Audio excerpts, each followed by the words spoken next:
Hey guys, this week we create a red double-decker London bus on a Union Jack themed board. I'm using 2 pieces of foam core that I've cut to the same size. This is 5mm thick and I'll link the ones I use below.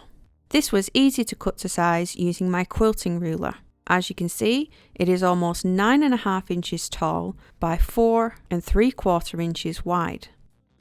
I'm not making a scaled replica, just a cartoon version, so I just went with a size that I thought looked right. Next, pop it on a drum to see what size you need. I think this was roughly a 16-inch drum. One will stay on the board and the other will support the top half of the bus. I've drawn round my drum onto greaseproof paper and marked out a Union Jack design. You can either trace it from the internet, or I just use my quilting ruler to draw on a cross and then the diagonal pieces. Lay this on top of your drum and score across the lines with a Dresden tool to leave an impression.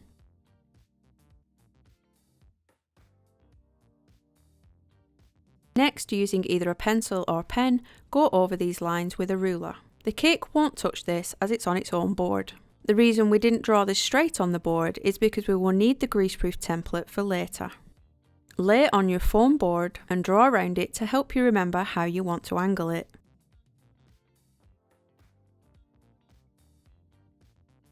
Fill this rectangle with ganache to act as a glue and lay your board on top. Foam board can on occasion bend, so I've added 2 tins of beans to hold it down until it sets. I mean, they don't have to be beans, you can use corned beef if you want. I've got a 10-inch square cake here that I've cut down the centre and also trimmed in half to create 4 equal layers. I also have another 10-inch cake to use for the top half of the bus. Stick your first layer to your foam board using ganache and layer it up 4 cakes high with the fillings of your choice. Once the bottom of your bus is high enough, we are going to use a board to support the top half, but we have to be careful where we put the supports. We are going to be carving out a window area from the front and also the entrance to the bus at the back, so we're having to avoid these areas but still have enough support to hold the board. I've placed 3 along the back and 2 at the front, avoiding the cutout areas. Cover the entire top of the cake with ganache to ensure air doesn't get in. Stick your board down into position and use 2 scrapers to push the boards level with each other. Then quickly cover all exposed areas of sponge with ganache and using a scraper, scrape off any bits that may overhang the boards. Now cover the top of your board with ganache and layer up the top 4 cakes in the same way, also sealing this in with ganache.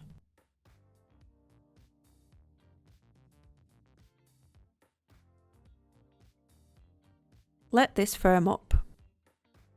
Now to cut out the window, mark halfway down the bottom front section and across to cut out a cube of cake from underneath the top board.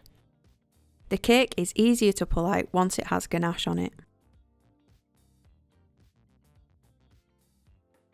You can just see a little bit of the support peeking through, so we were quite close. You will also need to cut out a section out of the back.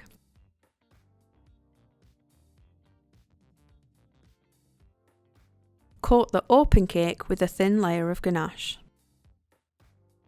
Once that sets, it's time to put the final layer of ganache on. I'm using my Pro Froster without the top part to scrape off any excess, as it's nice and tall. This will give you straight sides to your bus, and you can use a smaller scraper across the top to curve the front and back edges of the roof. Keep adding ganache and smoothing it until all gaps are filled. You can define the window and entrance area by trimming set ganache with a knife. Clean up your board and leave the cake to fully set. From black sugar paste, attach a long strip around the base, cutting it level with a scalpel.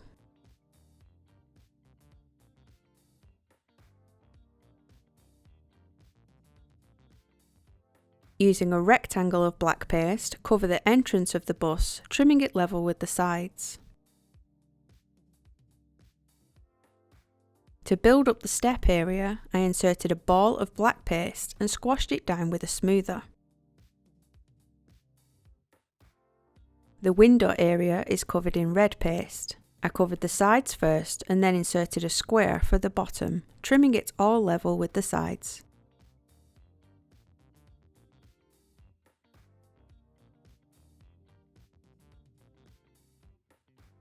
Now there is no set way to cover a shape like this. I just rolled out a large piece of red paste around my rolling pin and see how far it went. It covered the front of the bus, one side and partially round the back.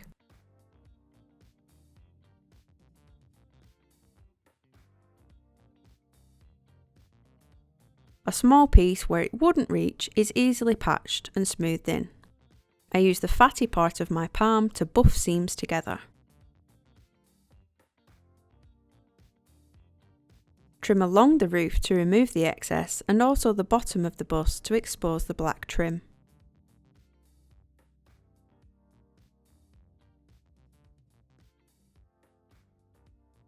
Gently remove the paste around the entrance and the window by cutting it level.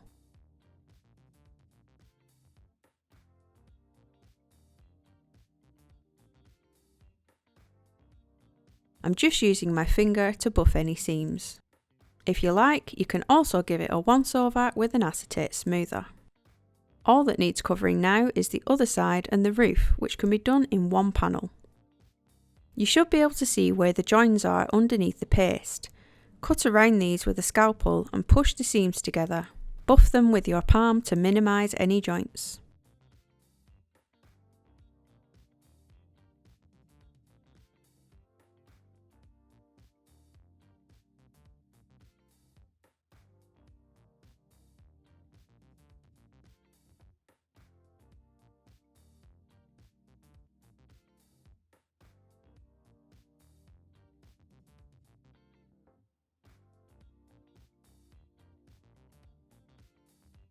You should be left with a red bus with a black strip showing at the bottom. Using a circle cutter, mark out the wheel placement and remove the inner sugar paste. I've drawn a line around the whole bus in water, which is just above the entrance and the window all the way around. Cut out a strip of pale yellow paste with Tylo powder added and follow this line all the way around. As you can see, it's gone on quite wonky, but I can use my quilting ruler to push from the top and then from the bottom to straighten it back up.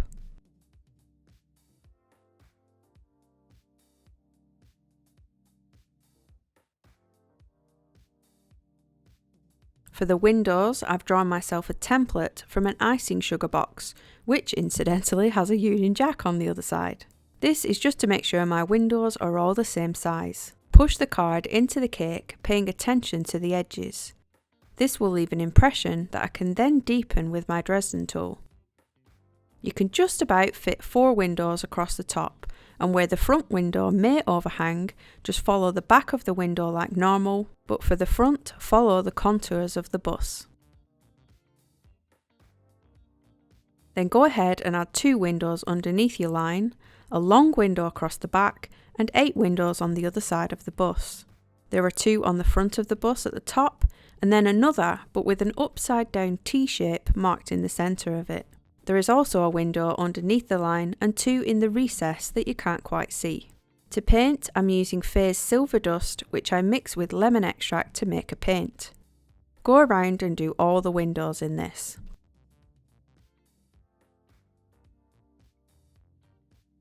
Then use Rainbow Dust metallic black paint for the 3 sections on the front.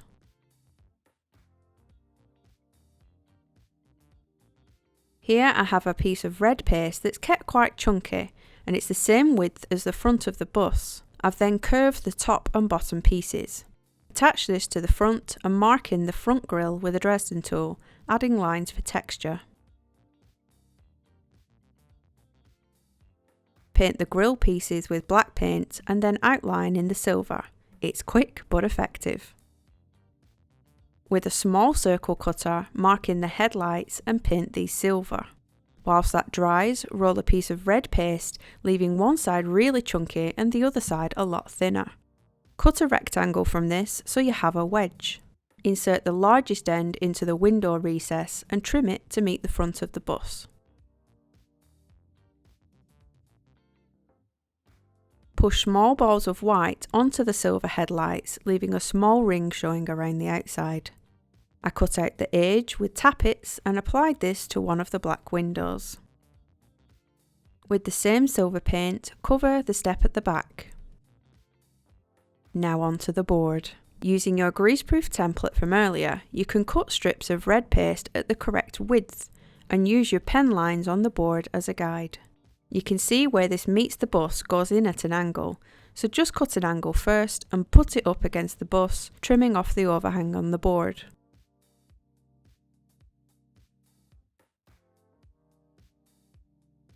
I went around and did all the red pieces first, cutting out any odd shapes that were needed.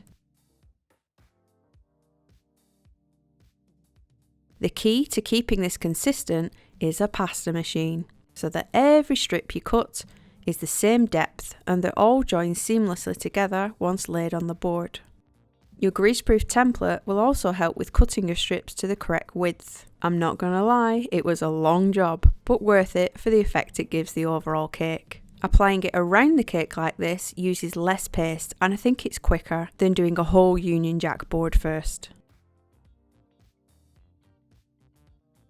Now we can add the wheels. Cut them from black paste using the same size of cutter you made the holes with. Stick them into place with water and then using a smaller circle cutter, indent the centres, and if you have a piping tip with a good sized nozzle, you can indent extra detail within that smaller circle.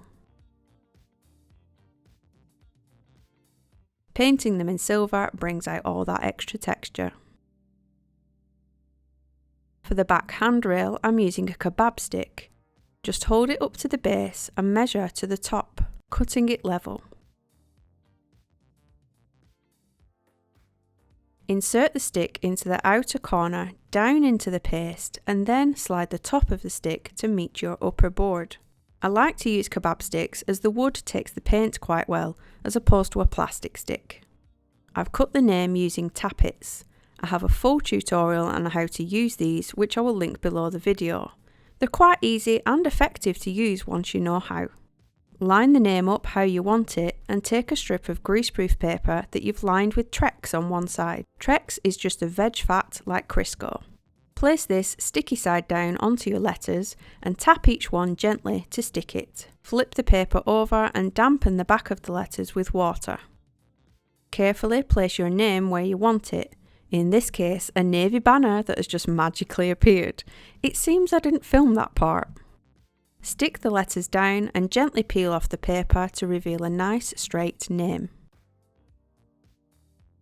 Extra details can be added, such as these two small circles, which I assume were indicators. One to the bottom left of the front window and the other sits far back in the recess.